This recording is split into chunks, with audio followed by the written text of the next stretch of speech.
What if the noise in your mind, the worries, the replayed conversations, the late-night spirals that refuse to quiet down, are not signs of weakness or decline, but signs of awakening? Most people assume that after 60, the mind naturally slows down, that thoughts soften, memories settle, and inner chatter becomes quieter. But for many, the opposite happens. The mind becomes louder, busier, more restless than ever. You may ask yourself, why am I still overthinking at this age? Why won't my mind give me peace? Why does every small concern feel heavier than it used to? Buddhism offers a profound answer. Your mind is not loud because you are aging. Your mind is loud because you are finally hearing what has always been there. You have lived a long life, full of responsibilities, losses, transitions, expectations, memories, and unprocessed emotions. And now, in the quieter years, the mind begins to show you everything you never had time to face. This video is an invitation to understand that inner noise, not with fear, but with wisdom. These are 6 Buddhist lessons that will help you understand your overthinking, soften your inner world, and bring peace to a mind that has carried so much for so long. Let us begin. Lesson 1. The mind becomes loud when life finally becomes quiet. There is a Buddhist teaching that says, when the waters are still, you finally see your reflection. For most of your life, your mind was busy surviving the day. Work, family, bills, obligations.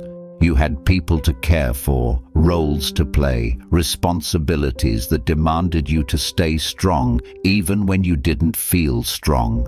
During those decades, your mind did not have the luxury of slowing down.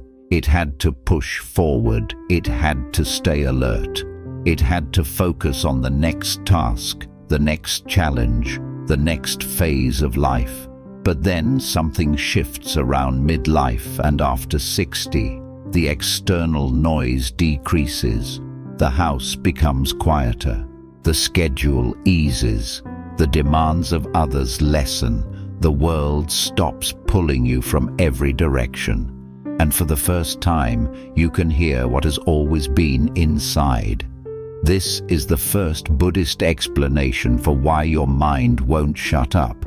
You are experiencing the silence that reveals your inner world.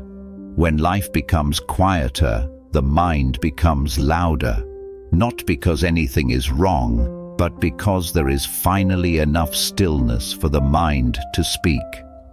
Overthinking after 60 often arises from unprocessed emotions you were too busy to face, regrets that resurface when life slows down, memories that ask to be understood, fears about aging, health, and the unknown, a lifetime of responsibilities settling into reflection.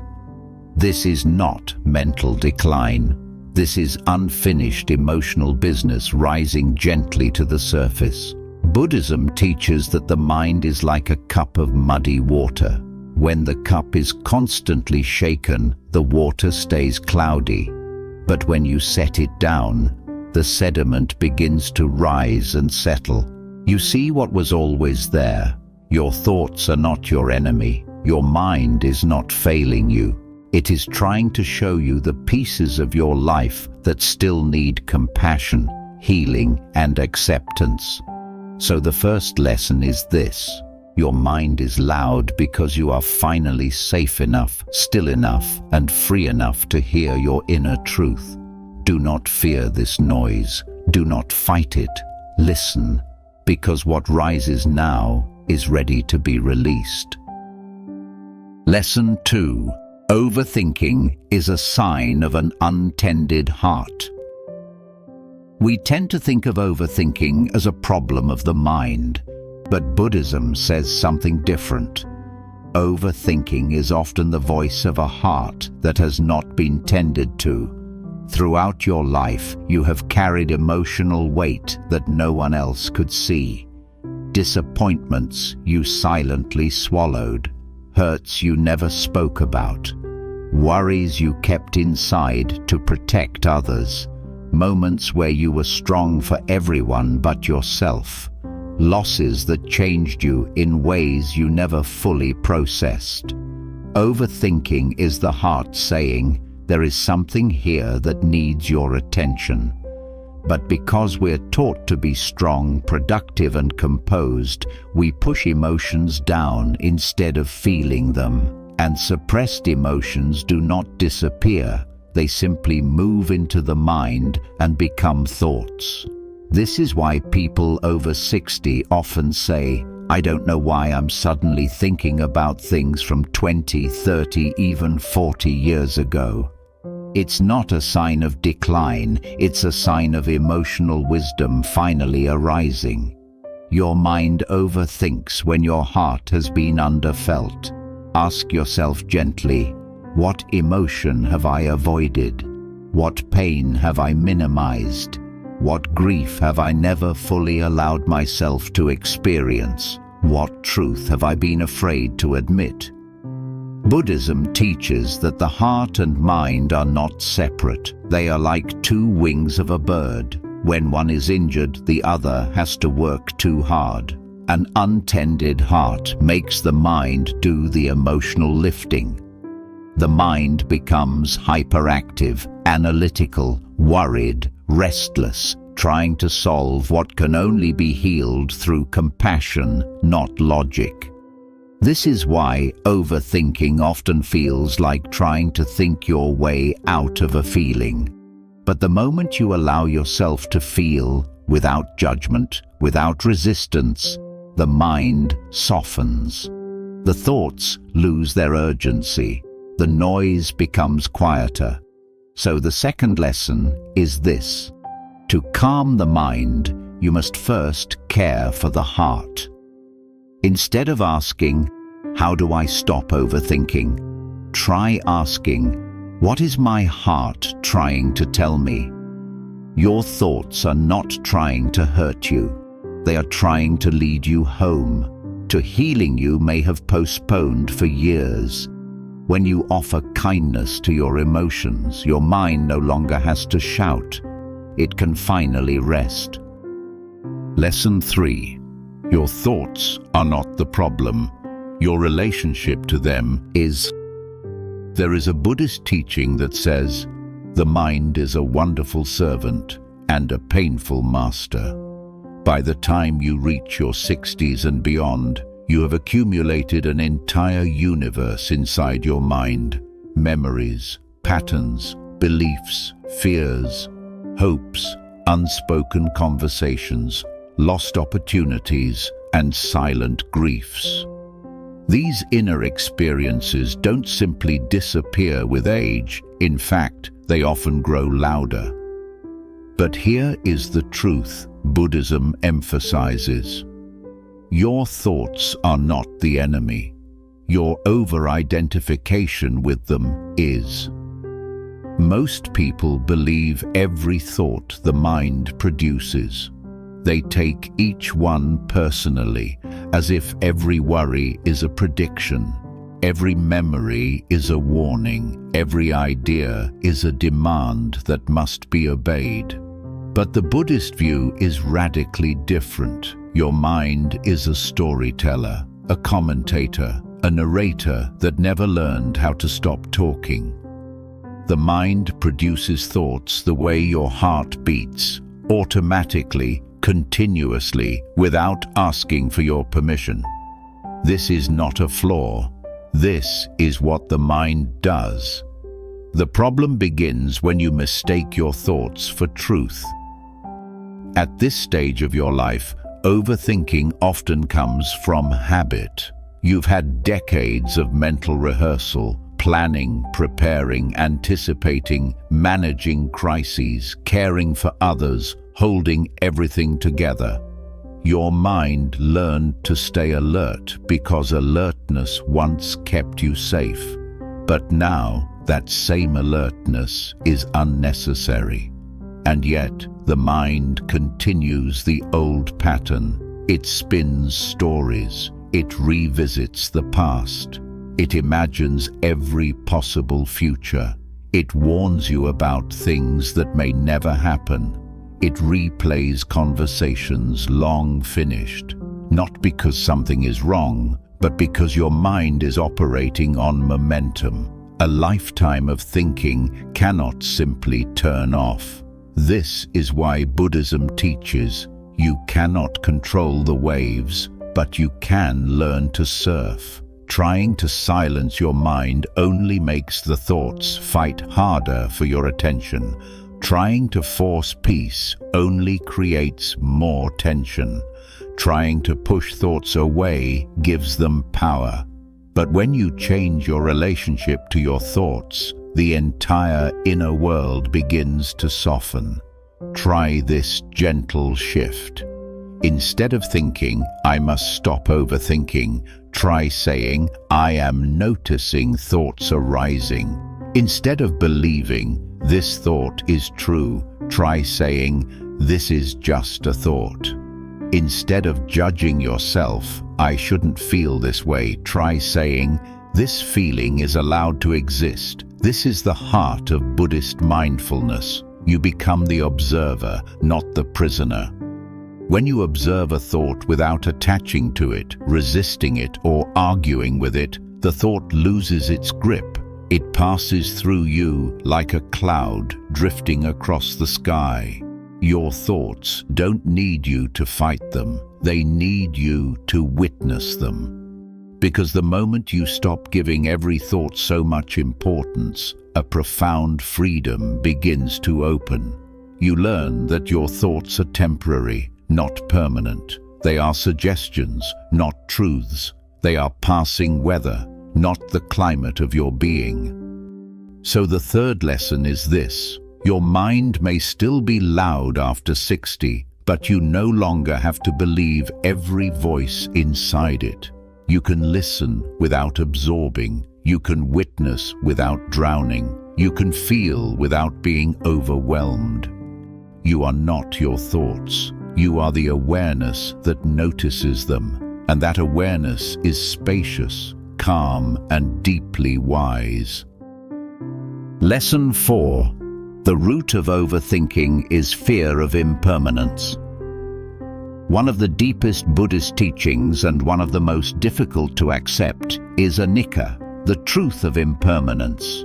Everything changes, everything ends, everything transforms.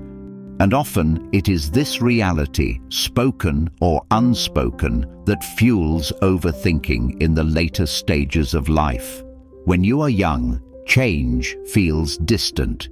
You think you have more time, more years, more chances, more versions of yourself to become. But after 60, impermanence becomes more visible. You feel it in your body. You see it in the faces of people you love. You experience it in losses, transitions, and endings.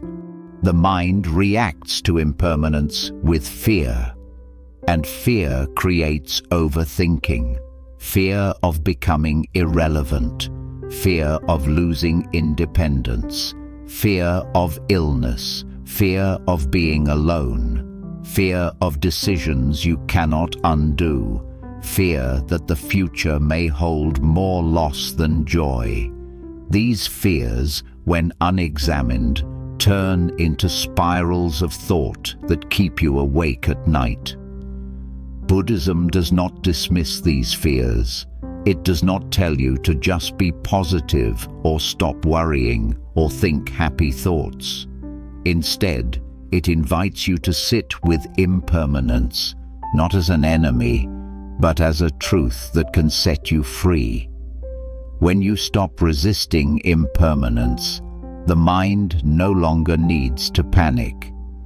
It no longer needs to create endless scenarios. It no longer needs to prepare for every possible outcome. Overthinking is the mind's attempt to control what is uncontrollable.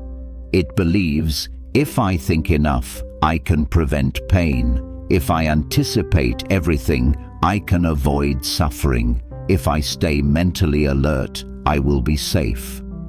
But Buddhism teaches the opposite. Clinging creates suffering. Acceptance dissolves it. Impermanence becomes frightening only when we refuse to accept it. The more you cling to how things used to be, the more the mind struggles with how things are. The more you fear losing the life you have, the more the mind rushes to think, plan, and worry. But when you soften into the truth that everything is changing and that this is simply how life works, something inside you relaxes. You begin to see aging not as decline, but as transition. Not as loss, but as ripening. Not as the fading of life, but as the unveiling of wisdom. Try speaking to your own mind the way a wise monk might. Yes, things are changing, but change is the nature of life. Yes, the future is uncertain, but it has always been uncertain. Yes, I feel fear, but I do not need to follow it. This gentle acceptance weakens the cycle of overthinking, because overthinking cannot survive in a mind that is not resisting reality. So the fourth lesson is this. Overthinking is often a sign that you are clinging to what is passing. When you accept impermanence, the mind naturally calms. Your thoughts soften, your fears loosen, your heart opens, and your awareness returns to the present, the only place where peace is possible. Lesson 5. The mind calms when the heart learns to trust life again. There is a gentle truth Buddhism teaches that many people do not discover until their later years. The mind is restless when the heart does not trust life. And for many people over 60, trust has been shaken, not because of age, but because of experience. You have lived long enough to see how unpredictable life can be. You have witnessed how quickly things can change, how suddenly people can leave, how easily plans can crumble. You have watched the world shift around you, sometimes faster than your heart could adapt. And over time, without you even noticing, your inner trust, your quiet sense that life is unfolding as it should, may have weakened. When trust fades, the mind takes over.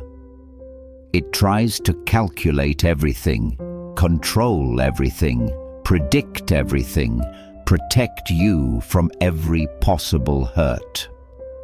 This is the very root of overthinking. A mind trying to compensate for a heart that no longer feels safe. The mind says, what if something goes wrong? What if I can't handle the future? What if the worst happens? What if this feeling means something bad? What if I make the wrong choice?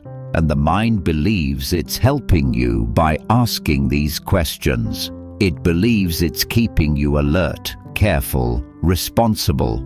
It believes that if it can think of every possibility, you won't be caught off guard by life.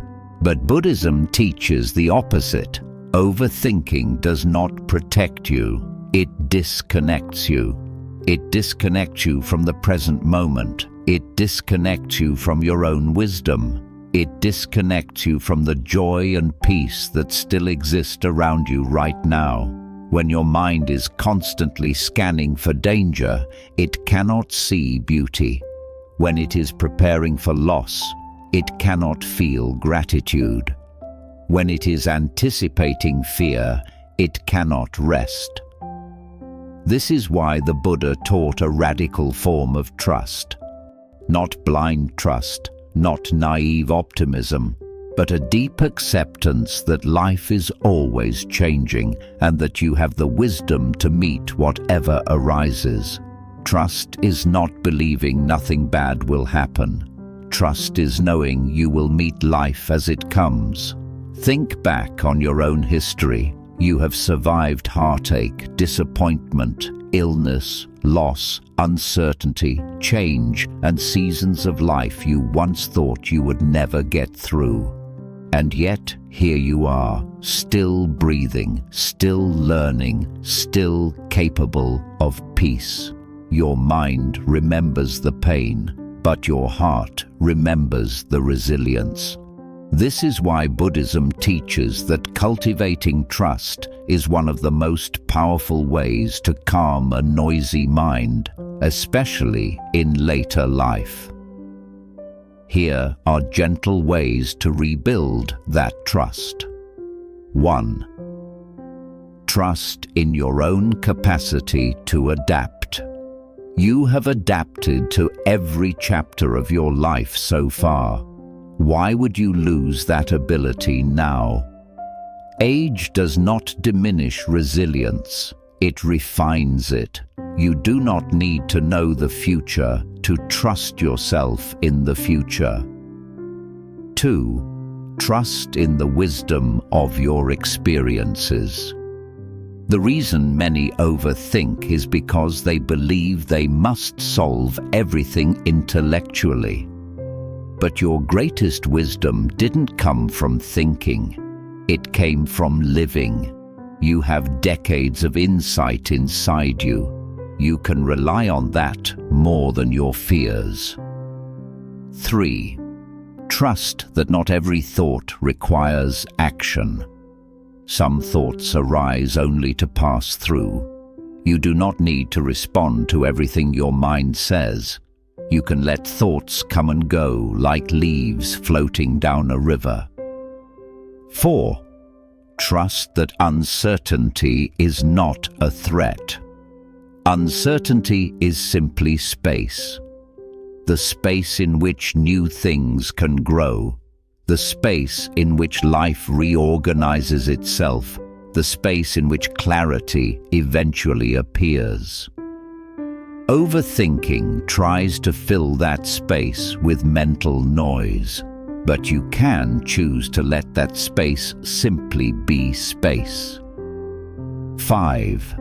Trust that life still has beauty for you. Overthinking often comes from a fear that the best moments have already passed, but this belief is simply a story the mind creates. It is not truth.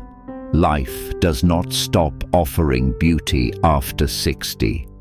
In many ways, it becomes more generous, because you now have the eyes to appreciate the things youth often overlooks.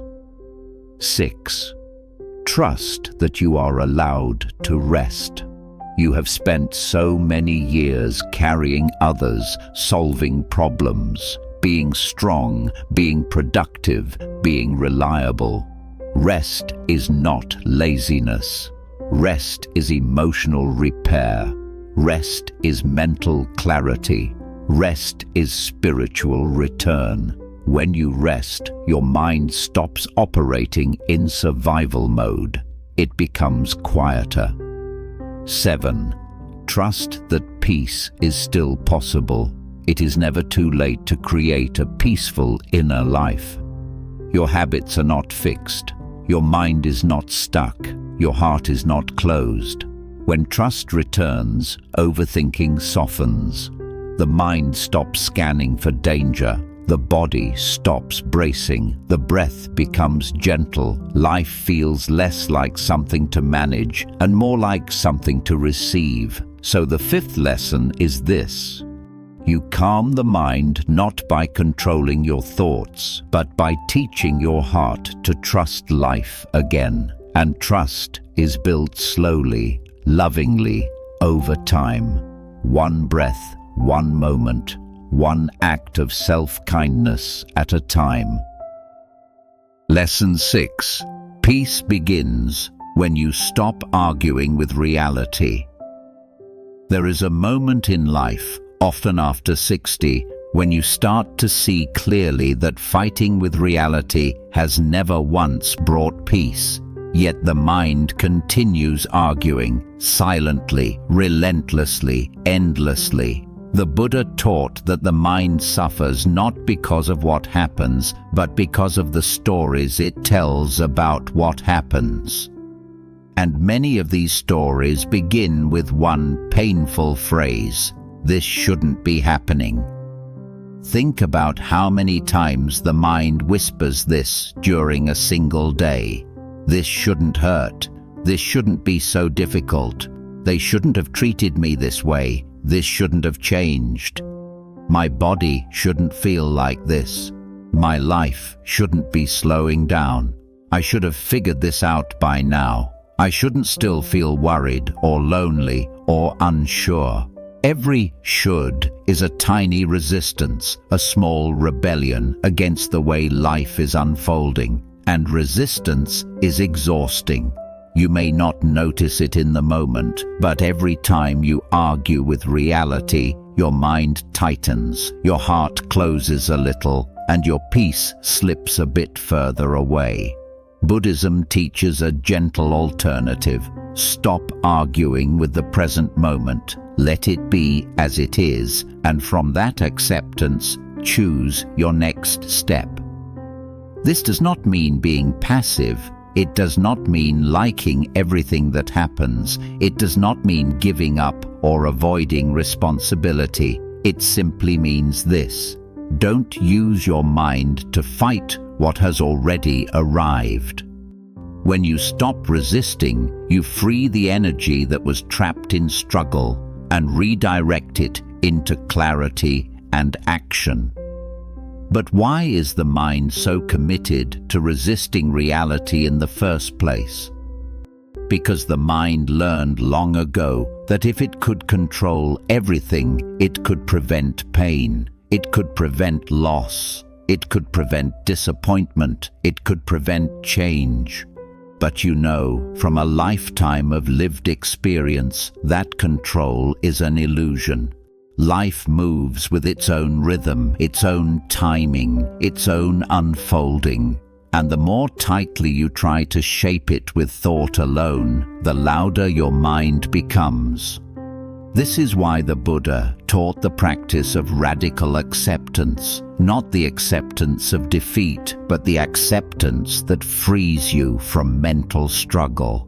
Radical acceptance sounds like this: this is what's here. I don't have to like it, but I will meet it. Feel the softness in that. Feel the peace in no longer resisting what has already happened. Feel the clarity that enters when the fight dissolves. To help you embody this wisdom, here are gentle Buddhist practices that quiet the mind through acceptance. 1. Accept the present moment before trying to understand it. Most overthinking comes from trying to understand something too soon.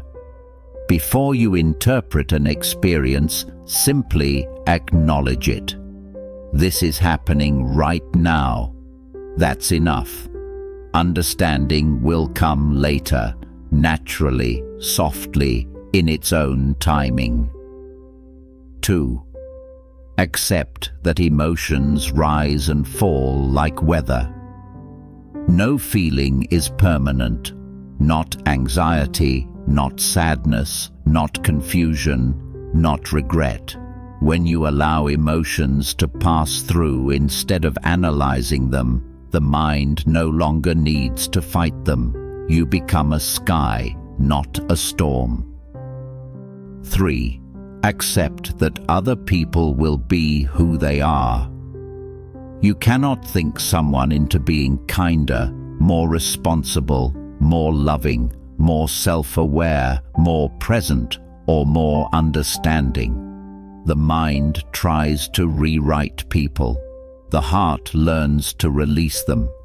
Letting others be as they are is one of the most powerful ways to protect your peace.